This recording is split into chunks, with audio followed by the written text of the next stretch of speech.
Salam sejahtera untuk kita semua. Pelajaran Sekolah Sahabat dengan tema utama Kejadian.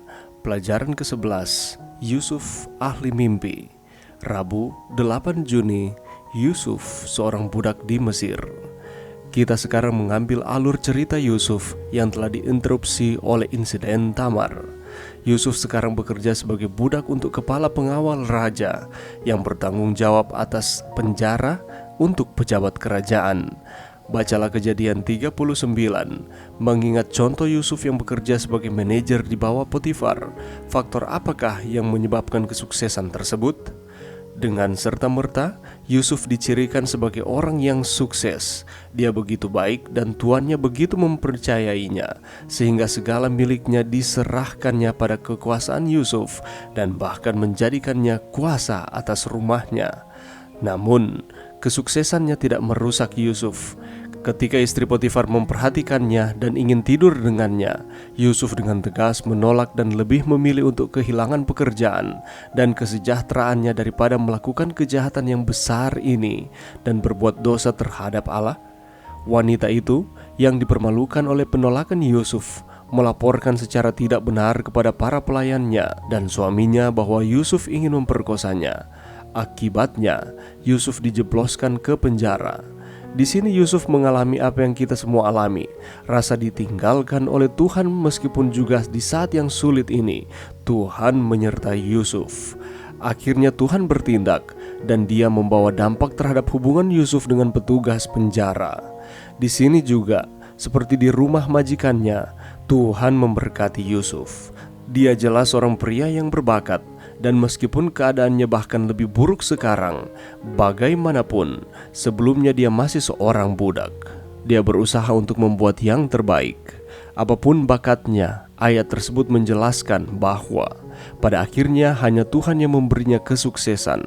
Penjaga penjara tidak memeriksa apapun yang berada di bawah kekuasaan Yusuf, karena Tuhan menyertai dia, dan apapun yang dia lakukan, Tuhan membuatnya berhasil. Betapa pentingnya semua orang yang berbakat, semua yang berhasil. Ingatlah dari mana semua itu berasal. Bacalah Kejadian 39 ayat 7-12. Bagaimanakah Yusuf menolak rayuan istri Potifar? Mengapakah Yusuf secara khusus mengatakan bahwa melakukan apa yang dia minta akan menjadi dosa terhadap Allah? Pengertian apakah yang dia tunjukkan tentang sifat alami dosa? Pelajaran yang bisa kita dapatkan pada saat ini, ketika kita membaca Kejadian pasal 39 ayat 1-23, kita akan menemukan peristiwa yang terjadi di dalam kehidupan Yusuf selanjutnya ketika dia berada di Mesir. Ketika itu Yusuf di rumah Potifar. Kita bisa bayangkan, dari kehidupan di rumah ayahnya, dia dijadikan anak kesayangan.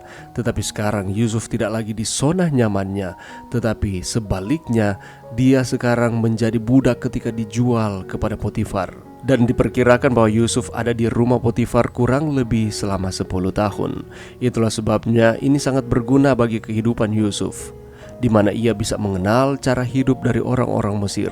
Dan dari pengenalan kehidupan orang Mesir ini akan berguna bagi dia pada waktu ia menjadi orang kedua setelah Firaun di seluruh Mesir. Dan ini mendidik Yusuf untuk membuat ia menjadi rendah hati, sehingga nanti pada waktu menjadi orang berkuasa ia tidak sombong. Ketika dia di rumah Potifar, sekalipun dia menderita, tetapi di dalam ayatnya yang kedua, Tuhan menyertai Yusuf. Itulah sebabnya segala yang diperbuatnya berhasil. Potifar telah mempercayai Yusuf. Dia mengizinkan Yusuf untuk melayani dia bahkan seisi rumahnya. Dan di dalam ayatnya yang ke-6 sampai ayatnya yang ke-18, ini merupakan peristiwa bagaimana istri Potifar menggoda Yusuf. Yusuf itu manis sikapnya dan elok parasnya.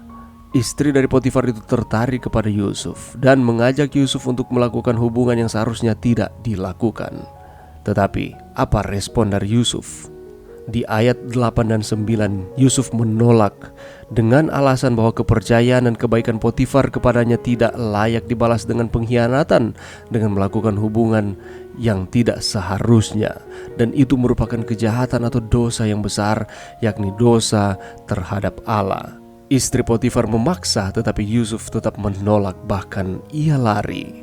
Dan terjadilah fitnah yang dilontarkan oleh istri Potifar ini kepada Yusuf. Dan inilah yang menyebabkan sehingga Yusuf harus dimasukkan ke dalam penjara. Inilah kehidupan dari Yusuf, seorang anak yang dibanggakan oleh orang tuanya, tetapi pada akhirnya dibenci oleh saudara-saudaranya dan ia dijual. Dan ketika dia sampai di Mesir, ia dijadikan budak, dan bahkan setelah ia dijadikan budak, ia harus masuk ke dalam penjara. Di sini Yusuf mengalami apa yang kita semua alami, rasa ditinggalkan oleh Tuhan. Meskipun juga di saat sulit ini sebenarnya Tuhan tetap menyertai dan mengarahkan kehidupan Yusuf. Allah mengizinkan penderitaan demi penderitaan dialami Yusuf untuk memurnikan akan imannya kepada Tuhan. Pelajaran bagi kita, di dalam setiap kehidupan kita ada banyak tantangan kehidupan dan kelihatannya di mana Tuhan. Tetapi percayalah, ketika pertanyaan itu muncul di dalam kehidupan kita oleh karena tantangan kehidupan yang kita alami, ingatlah, Allah tidak meninggalkan kita. Allah terus menyertai kita. Proses kehidupan kita memang menyakitkan, tetapi ingat, apabila kita setia kepada Tuhan, ada hasil yang akan kita dapatkan, yakni Allah akan terus memberkati dan surga akan menjadi bagian kita. Mari kita belajar dari kehidupan Yusuf yang tetap mempertahankan akan prinsip dan tetap mempertahankan akan imannya kepada Tuhan di tengah-tengah tantangan kehidupannya. Mari berdoa. Terima kasih Tuhan atas firman-Mu pada saat ini. Sanggupkan kami untuk terus setia kepada Tuhan. Ini doa kami di dalam nama Yesus. Amin.